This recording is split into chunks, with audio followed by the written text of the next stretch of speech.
तर इथे आपण बघूया वाटाण्याची उसळ बिना खोबऱ्याच्या वाटण्याची. इथे मी कांदा, कढीपत्ता, लसूण, अद्रक लसूण पेस्ट, धने जिरे पावडर, लाल तिखट, आमचा कांदा लसूण मसाला, हळद, जिरे, मोहरी, तेल घेतलं. ज्यात मी वाटाणे शिजवले त्यातच मी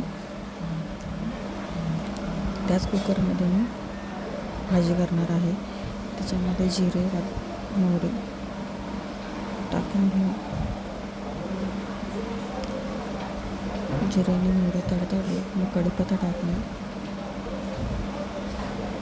मग कांदा टाकून घ्यायचा.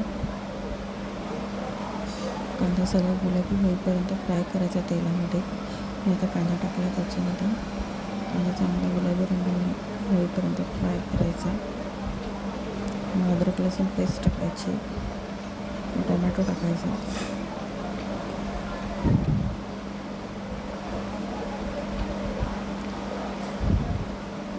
चांगलीशी अद्रक लसूण पेस्ट चांगली तेलामध्ये फ्राय केल्यानंतर टोमॅटो टाकून घ्यायचा.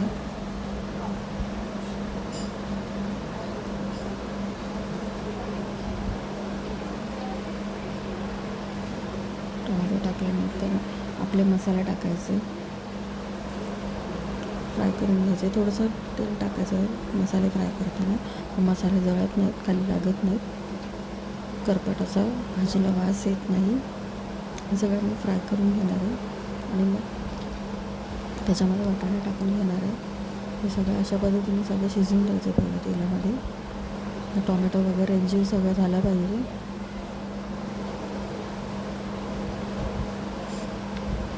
आणि मग त्याच्यामध्ये मी वाटाणे टाकले. आधी मी वाटाण्याला दोन चिटं काढून घेतलेले होते. आणि बटाटे तुम्हाला विसरली सांगायचं, हे बटाटे टाकले. एक बटाटा कापून टाकला आहे आणि उकडताना नव्हता टाकला. मी नंतर एक शिट्टी देणार आहे, तर त्याच्यामध्ये मग नंतर मी कच्चा बटाटा टाकते. अशा प्रकारे आपली वाटाण्याची उसळ तयार झाली. आता आपण डाळ पालक, लसूणी पालक बनवणार आहोत.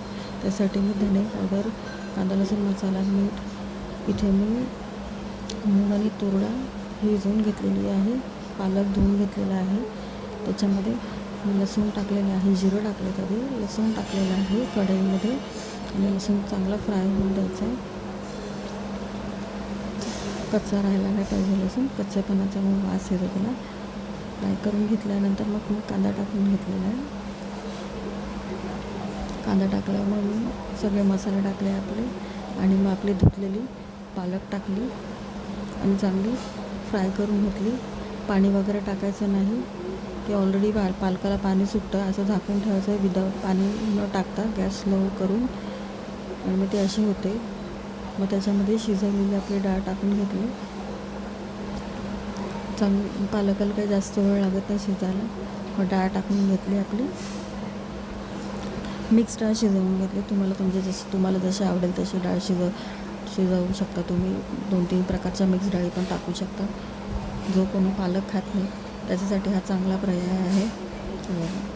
मग त्याच्यामध्ये मी गूळ टाकला, चिंच टाकली थोडीशी आणि मग ही वरून फोडणी. आता माझ्याकडे काही फोडणीचं पात्र नाही, त्यामुळे मी एका ह्याच्यातच छोट्या भांड्यातच फोडणी करते.